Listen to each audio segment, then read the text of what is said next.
Bonjour, bonjour, bonjour. Bonjour, c'est les aventureux du petit René. La date de libération la plus proche était prévue à 18 ans. À ce jour, il avait parcouru péniblement un peu plus de la moitié de la peine. René arriva au constat suivant. Il était à ses parents ce que la plage est à Martin, un décor.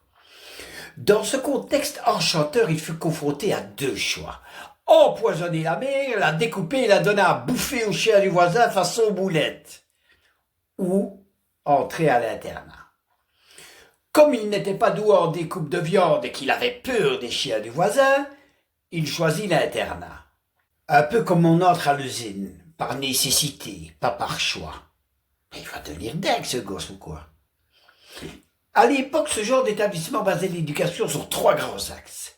Discipline, discipline et discipline. La gymnastique favorite de René était de contourner ces trois grands axes.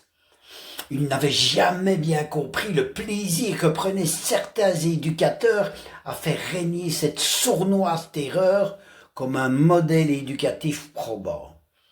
En résumé, c'était Tito, je te tamponne. Jamais en manque d'imagination, il se mit un jour à préparer avec quelques téméraires de la chambrée une opération pas perdue. Cette dernière consistait à placer une paire de chaussures sur deux brosses à balai et enduire les semelles de cirage. Ensuite, il suffisait de marquer les pas au sol, suivre le mur à la verticale et terminer par le plafond. Et fait garanti. Dans la colère suscitée chez les redresseurs de tort, le cri de désarroi fut « Qui a marché sur le plafond ?» Fou rire généralisé et sentence tout aussi généralisée. Pas de pitié pour les effrontés. Renato en garda une aversion toute particulière envers l'autorité malfaisante, celle du petit chef de rayon. Cela lui posera de sérieux problèmes d'insertion dans la société pyramidale dans laquelle il dut évoluer. Chères auditrices et auditeurs, si le récit vous paraît un peu pesant, c'est le moment de filer. Pour les courageux, c'est le moment de prendre un petit remontant. Il y a encore du lourd en magasin. Les hauts heures de René verront se profiler une courte embellie. Dorénavant, il passera les week-ends chez sa grand-mère paternelle qu'il chérissait.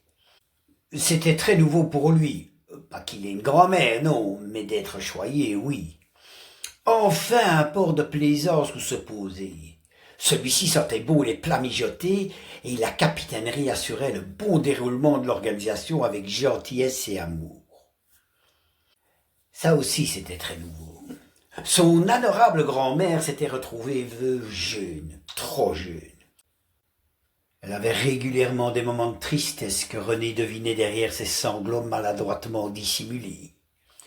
Par pudeur, elle n'expliqua jamais vraiment ces moments de mélancolie soudaine. Hormis ces vagues à l'âme bien légitimes, ce fut une parenthèse enchantée pour René. Une bouffée d'oxygène et de tendresse qui lui avait tant manqué jusque-là. Seule ombre au tableau, une obligation de visite mensuelle en aile psychiatrique chez Janine. Une vraie souffrance, long comme un discours de Noël à la télévision, mais sans la bûche. C'était l'estomac noué que René se rendait à ses rendez-vous imposés. Il savait à l'avance que ce serait douloureux, un peu comme la fraise du dentiste. Seul inconnu étant de savoir jusqu'où montrer le curseur de la souffrance.